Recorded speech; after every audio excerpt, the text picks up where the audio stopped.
G'day guys, and welcome back to another episode of Red Pill Garage. Is your car making a clicking or a knocking noise when turning under acceleration? Well, stay tuned. On today's episode, I'm going to teach you guys what to look for if you have a bad CV shaft or a CV axle. The common symptoms your car may have is a clicking or a knocking noise when turning under acceleration, or a vibration whilst driving. It almost feels like your wheels are out of balance. Or it could also have grease on the inside of your wheels and tyres. Or even a burning smell, from which could be CV grease on the exhaust pipe or muffler. In the event of a bad CV shaft or a CV axle, it's always best to get it checked out right away before it disintegrates while driving, and then the car will be very dangerous and undrivable. So sit back and relax, and let me teach you guys how to replace a CV shaft. Okay, here we can see that the CV boot is broken, and as the CV shaft turns, centrifugal force throws the grease out, making a mess on the exhaust, or in this case, the catalytic converter. Now, if you guys are wondering what constant velocity joints do, or more commonly known as CV shafts or CV axles, is that they allow drive shafts to transmit power through variable angles and at constant rotational speed. Okay, and that being said, these are the tools I'll be using in today's job. And I'll be replacing the wheel bearing hub assembly as a one-piece unit, but I'll be posting that one on episode 28, so keep an eye out for that one if any of you guys may be interested. Okay, next you want to apply your emergency brake, chock up the back wheels, and raise the car up and use good quality jack stands. And once you've removed the wheel, just place the wheel under the car, so if anything was to go wrong and the car was to fall, it'd land on the wheel, not on yourself. Okay, I'm just turning that CV shaft by hand, and I think you guys get the idea on how this works, and you can see the boot's totally split in half, causing all that grease to come out. And its sole job is basically just to hold all the grease in there. That's all the CV boot is supposed to do.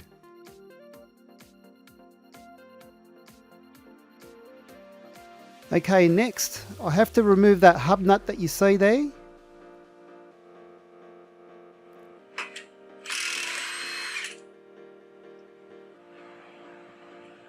And next, we've got to remove the ball joint bolt.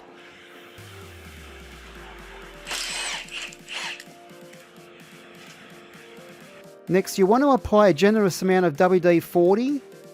The more the better. Those ball joints tend to seize up. And then you want to let that soak in for a few minutes. Okay, next you can use a pry bar or a steel pipe, and you want to press down against the lower control arm and the other side of the undercarriage of the car, and the ball joint should pop straight out. And that's it there. Okay, now you want to push the hub assembly away from the CV shaft and pull back on the CV shaft, and it should come straight out. Just like so. Now just be careful you don't get your fingers crushed anywhere. Okay, now you want to get your pry bar in between the CV shaft and the gearbox right there. And just be careful you don't damage any wiring. In this case here we've got the oxygen sensor wiring. And just a gentle pry and it should just pop straight out. And just make sure you've placed the oil drip tray under the car. And just be careful when pulling the shaft out you don't damage the axle seal on the gearbox. And that's the part there that goes inside the gearbox itself. Actually, what I should be saying on this particular car is the differential, not the gearbox. And there it is, one CV shaft. And you can see there clearly that the CV boot is completely broken.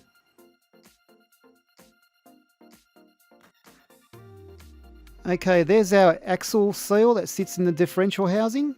And one thing to remember that's really important is behind that seal there's a spring, so you got to make sure when you pry out that CV shaft or put the new one in, you don't bang into the sides of that seal, because if that spring pops out you'll have a big oil leak on your hands.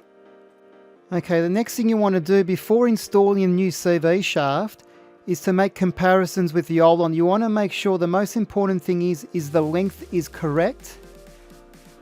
And that's really important before you try to force the new one in there, because it may be the wrong one. So always check your dimensions first. And check your splines. Make sure your splines fit the hub. And that's a simple thing you can easily do from the outside instead of installing it from the inside. in like Flynn. Nice and easy. Perfect. And just keep in mind we've got to dead center that shaft in the middle of that seal so we don't go damaging it. Okay, the next thing you want to do is measure the diameter of the CV shaft itself where it goes into the differential. And here we've got 30 millimeters with the old one. And we should have the same on the new one as well.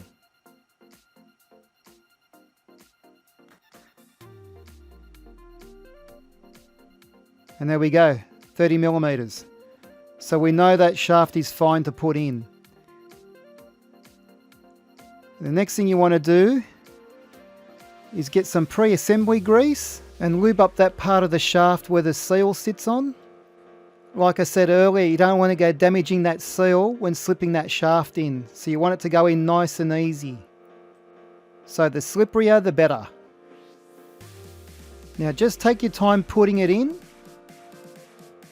And what you'll feel, most of the shaft will go in there, and then you'll feel a little bit of resistance, but the shaft is not completely in. Then you've got to give a real big push, and it should just snap into place and it'll be in there all the way.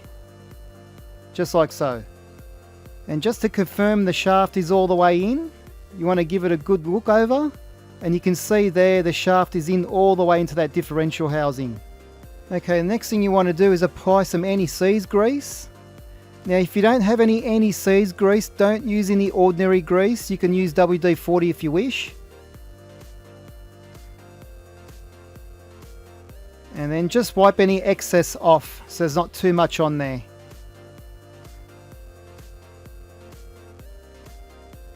Okay, now it's time to feed the CV shaft through the hub.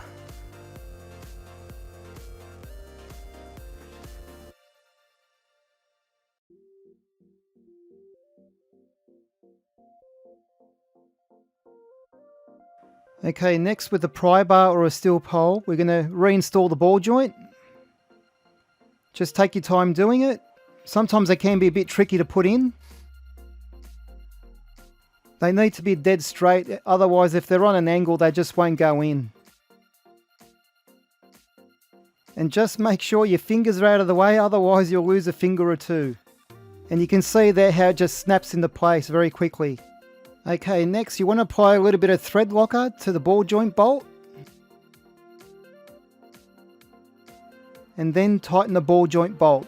Okay, on this particular car, a Subaru, I'll be applying 220 Newton meters of torque to tighten up that hub nut. And just use the pry bar up against the wheel studs. Obviously place some wheel nuts on there so you don't damage the wheel studs. And lean the other side of the pry bar on the ground and you'll be able to torque that up by yourself. Or if you have somebody else to help you, they can apply their foot on the brake pedal. Okay, next I've got to lock down that hub nut and I'll be using a pin punch for that. I'll be knocking it down to that CV shaft groove, and by doing that prevents the hub nut from unscrewing. If anything was to go wrong, by hitting it down, it won't be able to unscrew by itself. Okay, next I'm going to apply a little bit of WD-40 to the wheel studs. And don't spray towards the disc, spray away from the disc, because you don't want any lubricant to be on the face of the disc rotor itself. All you need is a few drops. Okay, next it's time to fit the wheel. And then the wheel nuts. Now keep in mind guys, don't forget to check your gearbox or diff oil. It may need a top up before you finish off the car, because now's the time to do it. Okay, on this particular Subaru, I'll be applying 100 Newton meters of torque to the wheel nuts. And when torquing up the wheel nuts, you want to start at the 12 o'clock position. And you want to go in the star action, not in the circular action. And just make sure you don't have the full weight of the car sitting on the ground. You only want the tyre just touching the ground, so you can torque up those wheel nuts correctly. And then finally, you can safely lower the car down and she's good to go. And that's it guys, that's how you replace a CV shaft properly. And if you enjoyed this video, please give me a thumbs up and hit that subscribe button not to miss out on any future videos. And I'll see you on the next episode of Red Pill Garage. Thank you for watching.